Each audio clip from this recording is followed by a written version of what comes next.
टॉपिकचा पुढचा पार्ट पहा आपण. बायोमॉलिक्यूल मध्ये आपण डीएनए जो आहे तो डीएनए पाहिला होता. जो डीएनए ऍसिड फ्रॅक्शन मध्ये आपण मिळतोय तो आपण पाहिला. पुढचा पार्ट आहे आपला एन्झाईम. दुसरा एक हे करू घेऊया. इथे आपण डीएनए चे स्ट्रक्चर जे आहे ते फक्त स्ट्रक्चर आपण मॉलिक्यूल लेवलवरती जे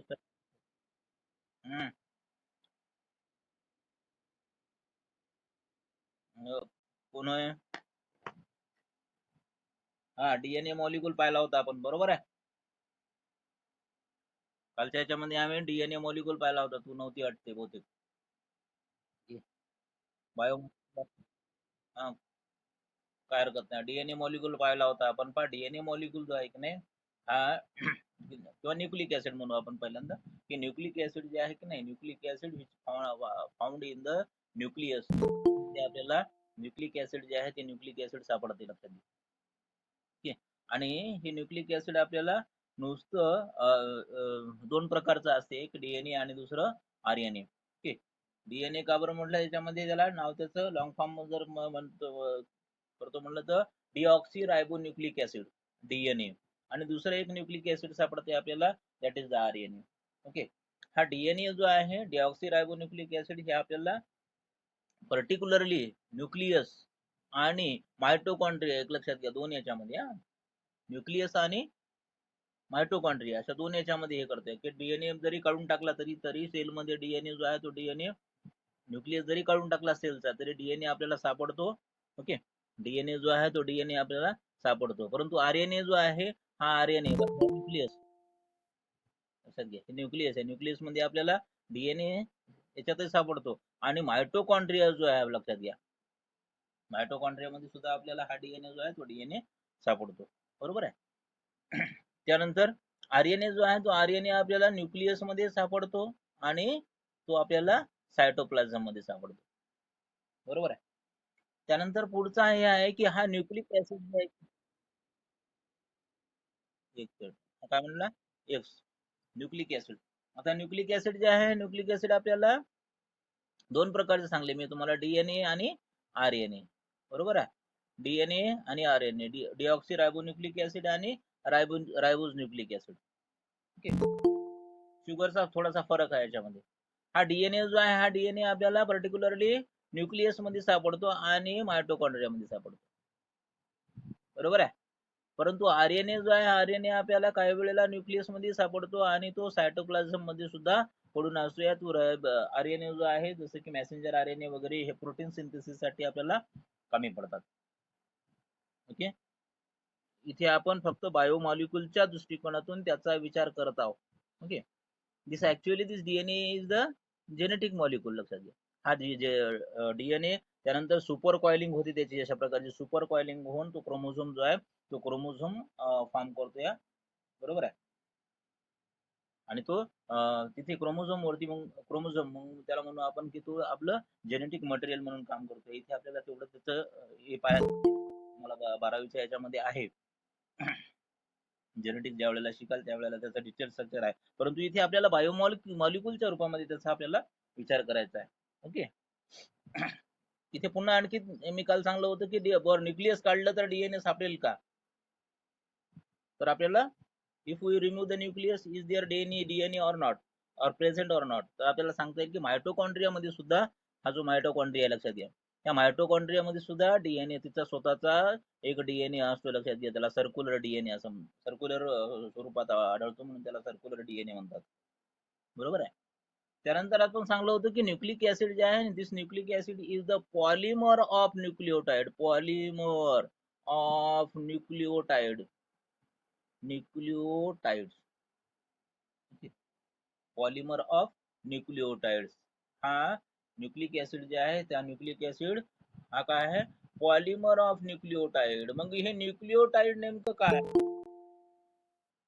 आहे की नाही, हे पॉलिमर जे आहे हे पॉलिमर ऑफ द न्यूक्लिओटाइड. मग न्यूक्लिओटाइड कोणकोणते लक्षात घ्या, किंवा न्यूक्लिओटाइड जो आहे तो न्यूक्लिओटाइड कसा म्हणतो, इथे पहा, एक शुगरचा मॉलिक्यूल, एक शुगरचा मॉलिक्यूल, त्यानंतर त्याच्यासोबत एक नायट्रोजिनस बेस आणि त्यानंतर त्याच्यासोबत फॉस्फेट ग्रुप जर का जोडला की मग ते पूर्ण मिळून न्यूक्लियोटाइड होते. बरोबर आहे. एक शुगरचा मॉलिक्यूल, एक कुठलाही नायट्रोजनस बेस आणि एक फॉस्फेट ग्रुप हा जोडला की न्यूक्लियोटाइड तयार होतोय. आणि अशा प्रकारची ही न्यूक्लियोटाइडची जी काही लॉंग चेंज आहे. ओके.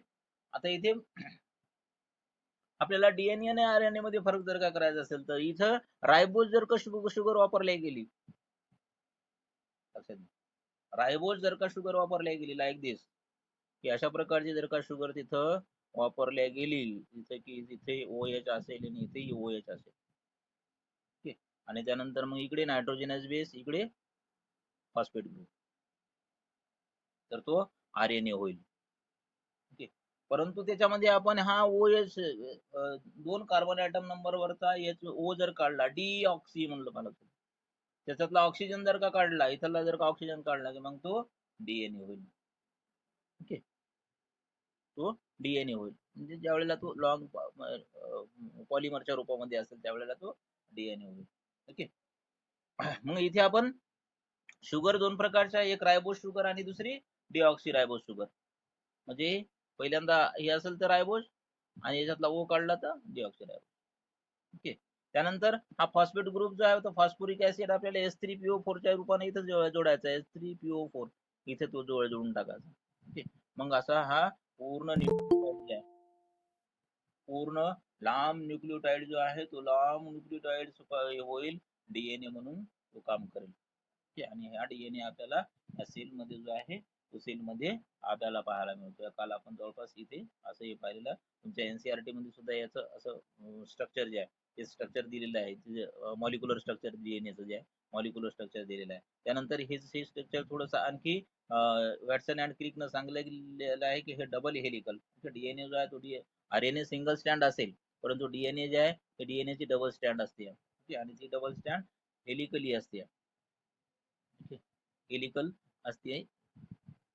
फक्त एवढंच इथे आपल्याला बायोमॉलिक्युलच्या रूपामध्ये इथे एवढंच आपण कालच्या याच्यामध्ये हे केलेलं होतं, शिकलेलं होतं. ओके. पुढचा बायोमॉलिक्युल किंवा पुढचा एक chemical substances which are found within the cell for performing different activity. Okay. That is we can say the enzyme. पुढचा एक आपला सबस्टन्स असेल दॅट इज द एन्झाइम.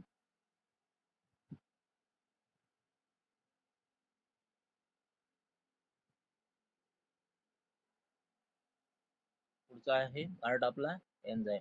हा पाय एन्झाइम जे आहे की नाही, हे एन्झाइम थोडस या एनसीआरटी मध्ये थोडस त्यानं वेगळ्याच याने हे दिलेले की एन्झाइम पहिल्यांदा केमिकल रिएक्शन मध्ये कसा रिॲक्ट करतोय किंवा कसा तो प्रॉडक्ट तयार करण्यासाठी मदत करतोय, इथे डायरेक्टली त्याने तिथे उडी जम्प केलेली आहे.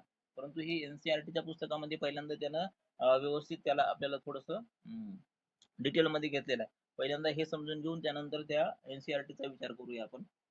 ओके. पहा इथे आपल्याला आता हा एन्झाइम जो आहे, enzyme is the we can also say that enzyme is the biological catalyst. Okay. आपण बऱ्याचशा वेळेला म्हणतो की कॅटॅलिस्ट जो आहे तो कॅटॅलिस्ट केमिकल रिएक्शन मध्ये काम करतोय. परंतु एन्झाइम जे आहे, this enzymes which are produce by the cells. Okay. विशिष्ट प्रकारचे सेल जे आहेत, विशिष्ट प्रकारचे एन्झाइम जे आहेत किंवा विशिष्ट प्रकारचे ते सेल पासून ऑर्गन तयार होतो आणि that organ can secrete the enzyme or can synthesize the enzyme, and this enzyme is the biocatalyst. Okay. किंवा बायोलॉजिकल कॅटॅलिस्ट असं म्हणतात त्याला, कॅटॅलिस्ट. आणि या फंक्शन काय असते, it speed up the reaction, chemical reaction. तेही अगोदर हे करूया की why this enzyme is necessary for the human body किंवा ऑर्गॅनिझम. कारण आपल्या शरीरामध्ये पहा बरेचसे असे केमिकल रिएक्शन जे आहे, केमिकल रिएक्शन घडतात. त्याला आपण मेटाबॉलिक रिएक्शन असं म्हणतोय. मेटाबॉलिझम मध्ये कॅटाबॉलिझम आणि अनॅबॉलिझम. ओके. कॅटाबॉलिझम होत असताना काय होते की जसं की आपण ग्लुकोज खाल्लं की त्यानं ग्लुकोजचं कन्व्हर्शन आपल्याला पायरुविक ऍसिड मध्ये करायचं आहे. पायरुविक ऍसिड मध्ये कन्व्हर्शन करत असताना काय होईल की बरेचसे आणखी मधामध्ये सुद्धा काही बाय प्रॉडक्ट तयार होतात. ओके. आणि ते बाय प्रॉडक्ट पुन्हा आणखी म्हणजे आता हे बाय प्रॉडक्ट तयार झाले की जे अनयुजफुल आहेत, त्याला आपण कॅटाबॉलिक पाथवे म्हणूया. त्यानंतर मग ते जे काही तयार झालेले जे काही बाय प्रोडक्ट आहे ते पुन्हा बाय प्रोडक्ट एकत्र मिळतात आणि फायनली 2 पायरुव्हिक ऍसिड जे आहे 2 पायरुव्हिक ऍसिड मिळतात. पहा इथे ह्याच्या काही आता ह्या ज्या रिॲक्शन घडत असताना इथे आपल्याला बरेचसे एन्झाईम जे आहे ते बरेचसे एन्झाईम काम करतात. ओके, आणि हे एन्झाईम जे आहेत हे एन्झाईम जास्तीत जास्त स्पीडीली रिॲक्शन जे आहे स्पीडीली रिॲक्शन याच्यामध्ये आपल्याला एनसीईआरटी मध्ये एक एक्झाम्पल घेतलं की कार्बोनिक अनहायड्रेज नावाचं पहा एन्झाईम एक एक्झाम्पल घेतलेलं आहे की ज्या वेळेला आपल्याला कार्बन डायऑक्साइड आणि O2 जो आहे H2O जो आहे हा H2O जर का मिक्स केला आणि जर का तो पाय ते एन्झाईमचं कसं महत्व हे केलेलं आहे पहा मग इथे आपल्याला कार्बोनिक ऍसिड जे आहे कार्बोनिक ऍसिड तयार करत असताना पहा आपल्याला इथे त्यांनी महत्वाचं हे केलं पहा H2CO3 ज्या वेळेला तयार होतोय समजा हा जर का ही रिॲक्शन आपल्या शरीरामध्ये बऱ्याच वेळेला घडते कारण कार्बन डायऑक्साइड जो आहे कार्बन डायऑक्साइड प्रत्येक सेल्स मध्ये ज्या वेळेला ऑक्सिजनचा वापर होऊन ज्या वेळेला पुन्हा कार्बन डायऑक्साइड जो आहे तो कार्बन डायऑक्साइड तयार होतोय आणि तो आपल्याला बाहेर फेकायचा असतो तो H2O सोबत कार्बोनिक ऍसिड तयार होत असताना लक्षात घ्या in absence of the carbonic anhydrase absence मध्ये carbonic anhydrase that is the we can say enzyme carbonic anhydrase हा एन्झाईम आहे त्याचं नॉमेनक्लेचर बऱ्याचशा वेळेला करू आपण पुढे AEC लावले तर कोणता एन्झाईम होती वेगवेगळे आहेत त्याला प्रिफिक्स जे आहे ते प्रिफिक्स वेगवेगळे जोडल्यानंतर त्याचं त्या एन्झाईमचं पर्टिक्युलरली नॉमेनक्लेचर होते नंतर पाहूया आपण परंतु जस्ट आपल्याला एन्झाईमचं एक महत्व म्हणून हे करत असताना आपण इथे पाहूया की ह्या याच्यामध्ये जर का in the absence of carbonic anhydrase पहा इथे only 200 molecules will be form per minute 200 molecule जे आहे ते 200 molecule per minute per hours पहा per hours will be form in the absence हे अब्सेन्स मध्ये आता जर का मला सांगा की एका घंट्याला 200 मॉलिक्युल आपल्या याच्यामध्ये जर का तयार होत असतील तर मग मात्र आपल्या शरीरामध्ये कार्बन डायऑक्साइड जो आहे तो कार्बन डायऑक्साइड त्याला तसाच आपल्या शरीरामध्ये राहील ठीक आहे ना आणि कार्बन डायऑक्साइड जर का शरीरामध्ये राहिला तर आपल्या no doubt our body temperature will get increase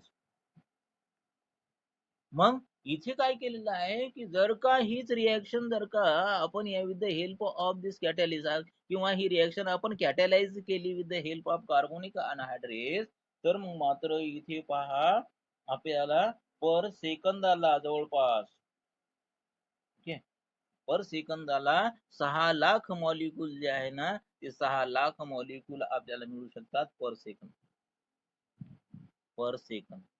म्हणजे इथे पहा एन्झाईमचं इथं महत्व जे आहे आपल्याला एनसीईआरटी मध्ये सांगितलेलं आहे म्हणजे इथे the reaction rate may increase by the 10 million times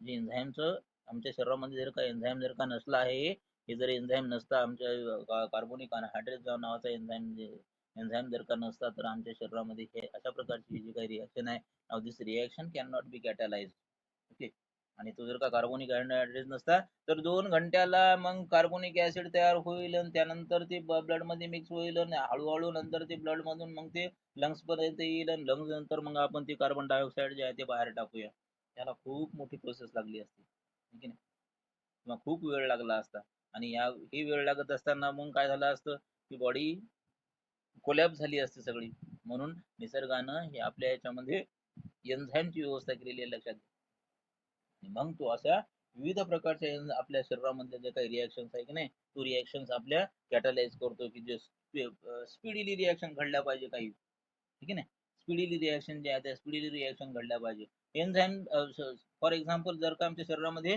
काही कारणानं जखम झाली आणि तिथून ब्लडच निघलं नसतं सॉरी ब्लड निघालं आणि ते ब्लड क्लॉटच झालं नसतं व्हॉट विल हॅपन काय झालं असतं पूर्ण ब्लड जे आहे बॉडी मधला पूर्ण ब्लड निघून हे गेला बाहेर पडला तिथं सडनली काही गोष्टी येतात आणि तिथं क्लॉटिंगची प्रोसेस जी आहे ती क्लॉटिंगची प्रोसेस घडून आणतात आणि म्हणून आपलं ब्लडिंग जे आहे ते आपलं ब्लडिंग थांबून जाते ठीक आहे ना अशा आपल्या शरीरामध्ये निसर्गाने अशा विविध प्रकारचे जे काही रिॲक्शन जे आहेत त्या रिॲक्शन कॅटलाइज केलेले आहेत त्यापैकी त्याच्यामध्ये हा कॅटलिस्ट म्हणून जो आहे तो एन्झाईम काम करत असतो ओके तर या एन्झाईमची आपल्याला माहिती असणं आपल्या शरीरातला हा एन्झाईमची माहिती असणं आपल्या या चॅप्टर मध्ये आपल्याला दिलेलं आहे.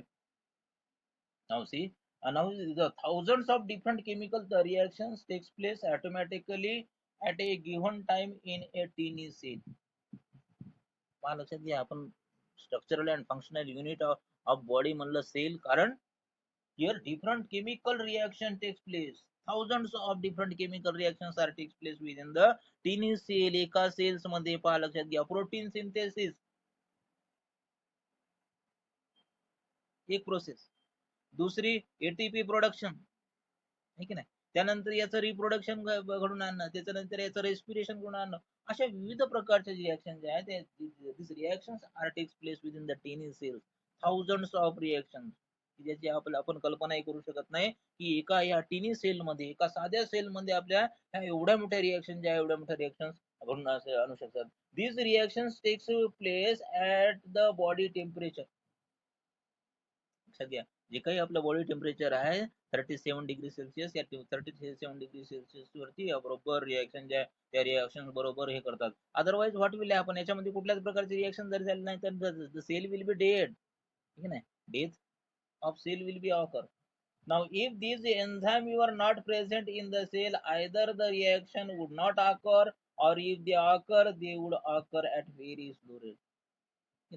एवढ्या मोठ्या आपल्याला थाउजंड्स ऑफ केमिकल रिएक्शन जे आहे, थाउजंड्स ऑफ केमिकल रिएक्शन आपल्याला घडून आणायच्या असतील तर तिथे आपल्याला एन्झाईम जे आहे ते एन्झाईमची आवश्यकता असेल. आणि एन्झाईम जर का नसता तर ह्या रिएक्शन घडल्या असत्या, परंतु व्हेरी स्लो रेटनं, फार कमी याच्यामध्ये. तोपर्यंत सेल जे आहे हे सेल मरून जात होता. प्रोटीनची सिंथेसिस करायचं आहे, प्रोटीन करायचं किंवा एटीपी हे करायचं आहे या सेलला जर का तयार करायचं असेल, आणि तो जर का स्लो रेटनं आरामशीर करत असेल तर मग काय होईल, आमची सुद्धा ताकद, आमची सुद्धा एफिशियन्सी आहे किंवा काम करण्याची जी काही शक्ती आहे ही सुद्धा शक्ती हळूच झाली असती.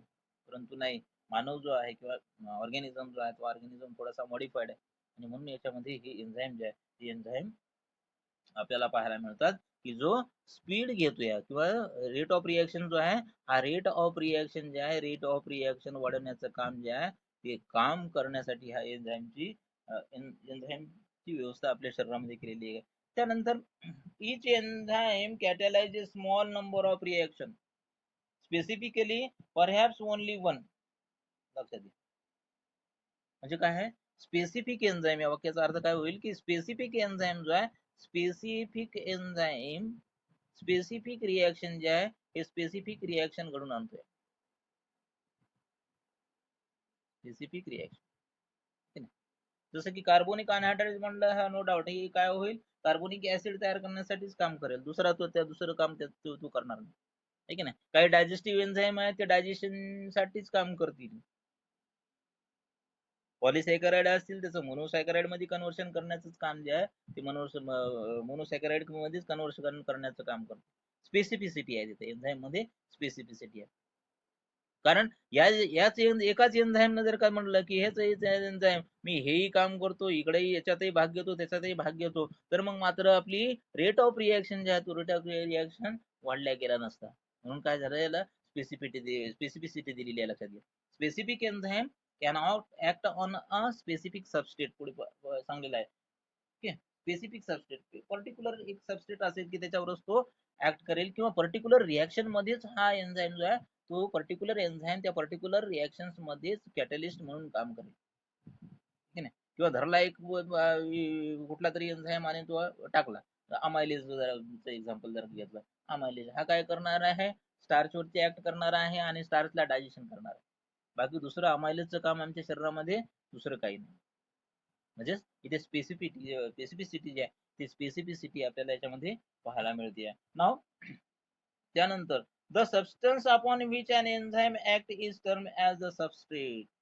सपोज टू बी, आता हा एक एन्झाईम आहे, हळूहळू पुढे गेलेला आहे, माझं खूप छान डिस्क्रिप्शन याच्यामध्ये दिलं आहे. एनसीआरटी विषयी थोडस चांगलं एक्सप्लेनेशन याच्यामध्ये दिलेलं आहे, पाहिजे तिथे समजायला फार वेगळं हे होईल. केमिकल रिएक्शन म्हणजे काय दिले, त्यानंतर how this chemical reaction is takes place ते सांगितलेलं आहे. ते तुम्हाला माहितच आहे, केमिकल रिएक्शन कशी घडते, फिजिकल चेंज त्यानंतर केमिकल चेंज. ओके, इथं हे न करता आपण डायरेक्ट एन्झाईमची जी काही प्रॉपर्टी आहे ती एन्झाईमच्या जे बेसिक प्रॉपर्टी आहे ते बेसिक प्रॉपर्टी इथून आपण समजून घेत आहोत. लक्षात काय म्हटलं, the substance upon which enzyme act is term as a substrate. हा एन्झाईम आहे, कन्सिडर इट इज एन्झाईम. हा ज्या वेळेला एखाद्या पदार्थावरती किंवा एखाद्या केमिकल वरती ज्या वेळेला तो ऍक्ट करतोय त्या सबस्टन्सला इथे त्या पदार्थाला इथे सबस्ट्रेट असं म्हणायचं. लक्षात घ्या, सबस्ट्रेट. हा एन्झाईम. त्यानंतर हे एन्झाईम सबस्ट्रेट कॉम्प्लेक्स तयार होत असते. लक्षात घ्या. ओके, कॉम्प्लेक्स तयार होतो. पाहूया आपण नंतर पुढे.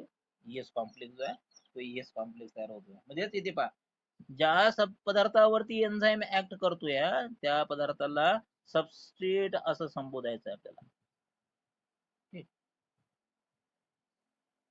आता इथे एन्झाईमचं थोडंसं त्याने क्लासिफाय केलं. Enzyme which act within the cell in which they are synthesized are known as the endo enzyme. Enzyme जे आहे अकॉर्डिंग टू द सिक्रेशन याचे आपल्याला याचं दोन टाईप हे करता येतील. एंडो एन्झाईम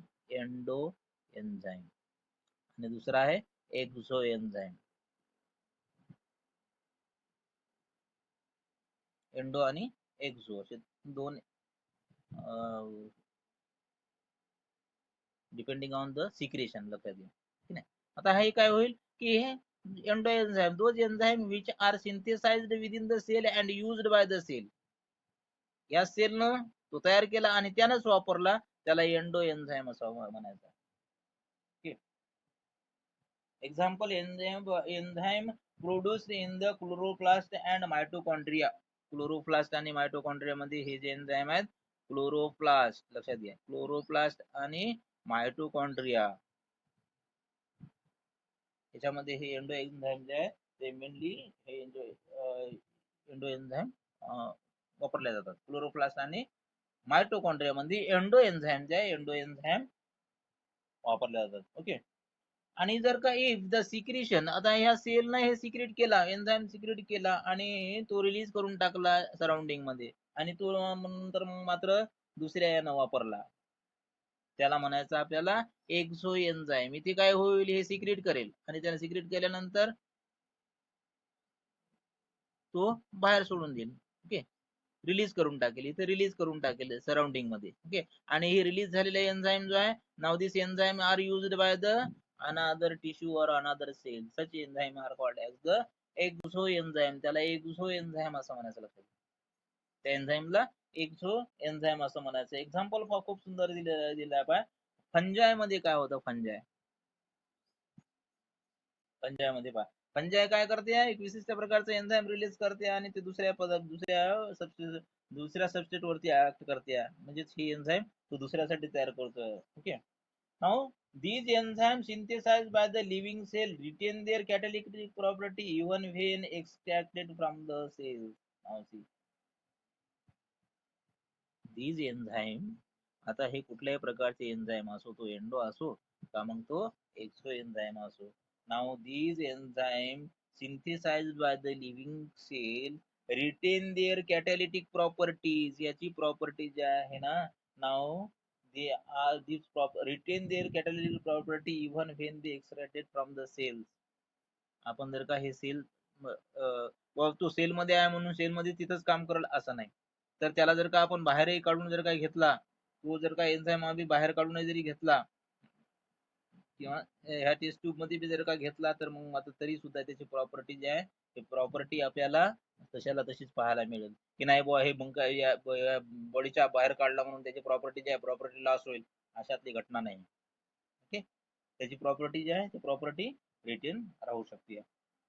ओके, इथे फार मस्त एक्झाम्पल दिलेलं आहे की rennet tablet used for coagulating milk protein casein cheese containing renin enzyme that is obtained from the stomach of calf.